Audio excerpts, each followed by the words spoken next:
Banyak soal yang kelihatannya ribet, padahal aslinya gampang banget.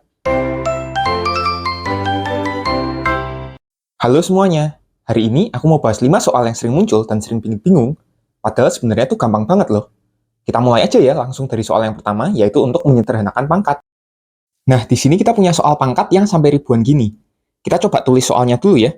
3 pangkat 2025 dikurang 3 pangkat 2022 dibagi 3 pangkat 2024 tambah 3 pangkat 2023. Nah, kalau pangkatnya besar, kita kurangin dulu dengan pangkat terendah gitu ya. Di sini 22, 23, 24, 25. Jadi yang terendah kan 2022 ya. Jadi kita kurangin dengan 2022 semua pangkatnya. Jadi hasilnya adalah 3 pangkat 3 dikurang 3 pangkat 0 dibagi 3 kuadrat tambah 3 pangkat 1 ya. Lalu kita hitung aja. 27 dikurangin 3 pangkat 0 berarti 1 ya, dibagi 9 tambah 3. Atau 26 dibagi dengan 12. Kita bisa bagi 2 ya, sehingga hasilnya adalah 13/6. Nah, gampang kan soal pangkat? Kita beralih ke soal selanjutnya ya, yaitu tentang statistika. Di sini kita punya soal rata-rata nilai ujian gitu ya. Andi udah ikut ujian N kali, tapi kita nggak tahu rata-ratanya kan? Ya udah kita tembak aja. Misalkan nilainya Andi ujian itu K semua gitu ya. Gitu. Yang pertama, kalau ujian pertama dapat 83 gitu ya, maka rata-ratanya jadi 80. Berarti rata-rata tuh gimana sih? K-nya kan kita jumlahin semua nih. Ditambah satu ujian lagi 83 gitu kan. Bagi N tambah 1 ya untuk rata-rata. Hasilnya sama dengan 80. Coba kita kali silang ya. Di sini kan K-nya ada sebanyak N kali ya. Berarti NK gitu. Tambah 83 sama dengan 80 kali N tambah 1 gitu ya. Lalu kasus kedua, kalau nilai ujiannya 67, berarti kan K tambah K gitu ya. Sampai tambah K tambah 67, dibagi tetap N tambah 1 gitu ya, sama dengan 76. Kita kali silang juga gitu. Berarti NK tambah 67 sama dengan 76 N tambah 1. Dari sini gimana? Coba kita kurangin ya. 1 dikurang dengan 2. Hasilnya apa? NK-nya hilang gitu kan. Berarti tinggal 83 dikurang 67. Sama dengan yang ini N tambah 1-nya udah sama ya. Berarti tinggal 80 dikurang 76 dari N tambah 1 gitu kan. Boleh distributif ya. Sehingga hasilnya 16 sama dengan 4 dalam kurung N tambah 1. Sehingga didapatkan 4 sama dengan N tambah 1. Maka ya hasilnya N-nya sama dengan 3. Seperti itu. Itu untuk soal rata-rata dan statistika. Kita lanjut ke soal berikutnya ya. Selanjutnya kita punya soal tentang geometri nih. Kalau soal geometri gini, yang penting tahu gambarnya. Nah, di sini kan udah dikasih gambarnya. Jadi relatif gampang ya. Tapi kita coba gambar dulu. Kalau ngegambar itu nggak usah kecil-kecil ya, coba digedein gitu ya gambarnya. Jadi di sini kita coba gambar dulu ya. Kita gambar segitiganya yang lumayan besar gitu ya. Di sini A, di sini B, di sini C gitu. Nah, itu kan kelihatan sudutnya itu cukup bagus ya. 45, 30 gitu. Jadi aku coba tarik garis siku-siku di sini gitu.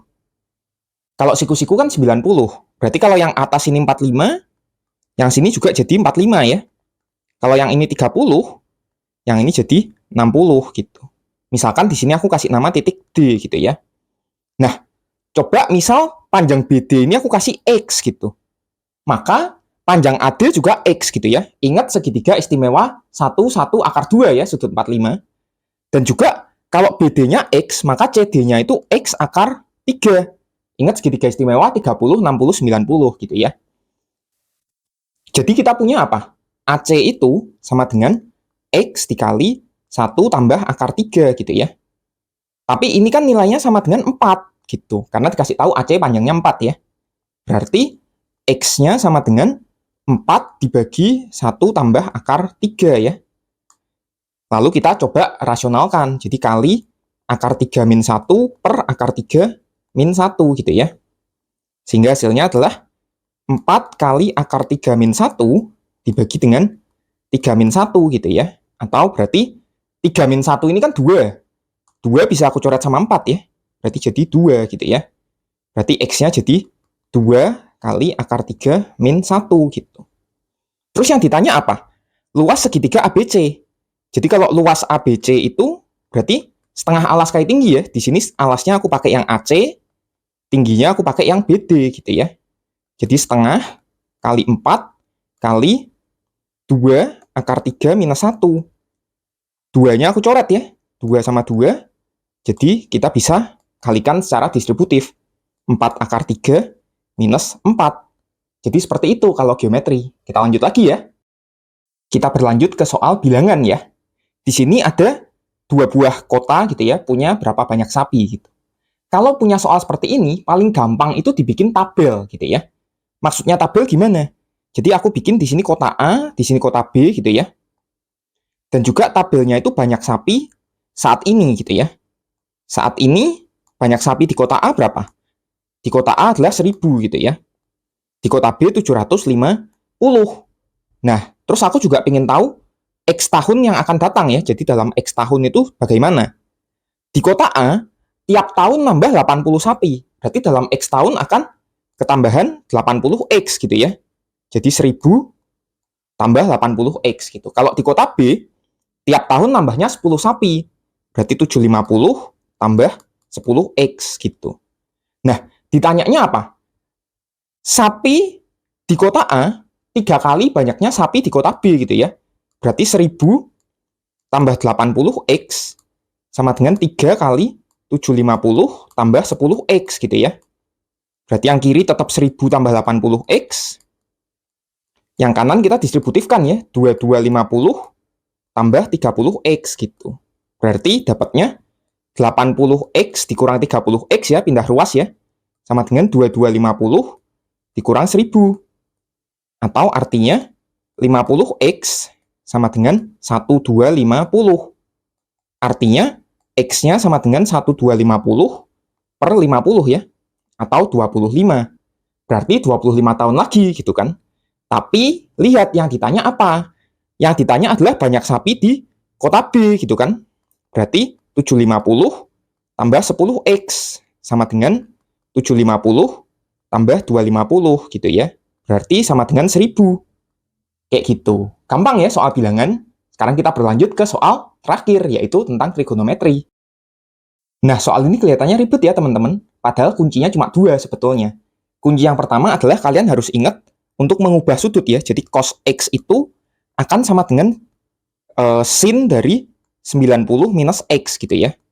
Dan yang kedua, kalian mesti ingat identitas trigonometri ya, yaitu sin kuadrat X tambah cos kuadrat X selalu sama dengan 1 gitu ya. Jadi di sini coba lihat dulu. Cos dari 15 itu akan sama dengan sin dari 90 minus 15 ya. Berarti ya sama dengan sin dari 75 gitu ya. Sebaliknya cos 35 akan sama dengan sin dari 90 minus 35. Berarti sama dengan sin dari 55. Jadi aku bisa tulis soalnya jadi kayak gini ya. Berarti jadi sin kuadrat 75 tambah sin kuadrat 55 ya. Karena ngubah bentuk cos 15 sama cos 35 tadi. Ditambah cos kuadrat 55 ditambah cos kuadrat 75 gitu. Lihat nih. Yang ini sama yang ini jadi 1 ya, pakai identitas. Yang ini sama yang ini juga jadi 1 gitu. Maka ya hasilnya sama dengan 2. Gampang banget kan ternyata? Nah, itu dia 5 soal yang udah kita bahas hari ini ya. Semoga dengan ini kalian makin siap menghadapi UTBK. Kalau ada soal lain yang mau kalian tanyain, atau spesial topik yang mau kalian request, taruh aja di kolom komentar ya. Jangan lupa like, subscribe, dan share video ini ke teman-teman kalian supaya makin banyak yang terbantu. Kalau gitu, selamat belajar dan sampai jumpa di video selanjutnya ya.